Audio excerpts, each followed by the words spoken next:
Radhe Radhe friends, सभी को नमस्ते, सभी को प्रणाम, सभी को वंदन। सुनो माताओं, भाइयों, बहनों, बंधु सखाओं, मैं आज आपको बताता हूँ कि जीव की गति किस प्रकार अधोगति होती है, किस प्रकार जीव की ऊर्ध्वगति होती है और किस प्रकार जीव की तटस्थ गति होती है। तो सुनो, इससे इससे भी एक अनोखी गति है, वो है परम गति। तो ऊर्ध्वगति अधोगति क्या होती है बंधुओं?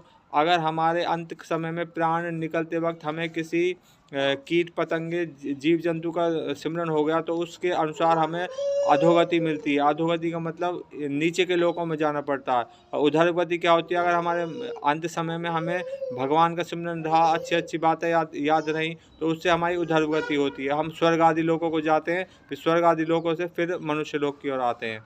तो ये होती है तटस्थ गति। तटस्थ गति मतलब हम मनुष्य लोक में हैं, फिर मनुष्य बनकर आते हैं।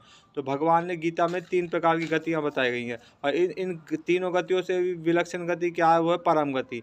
परम गति क्या होती है? परम गति तत्व को जानने वाले महापुरुष की गति बताई गई है, जिसको स्थित प्रज्ञ भी कहा जाता है। तो परम गति जब इंसान को की हो जाती है, तो उसका जगत से निस्तार हो जाता है। निस्तार कहने का मतलब उसका कल्याण हो जाता है, उसका आत्मोद्धार हो जाता है। तो ऐसा जो व्यक्ति होता है, वो सबको पवित्र करता है अपने दर्शन से, अपने भाषण से, अपने संभाषण से, अपनी प्रतिक्रियाओं से।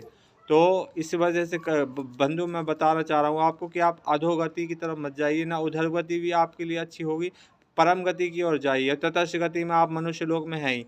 तो इस वास्ते बंधु ध्यान रखिए कि हमारी कहीं गति उधर या अधोगति में ना चली जाए, क्योंकि जीवन बड़ा अनमोल है, एक बार मिलता है, बार बार नहीं मिलता। मनुष्य जन्म का बड़ा ही विशेष महत्व है।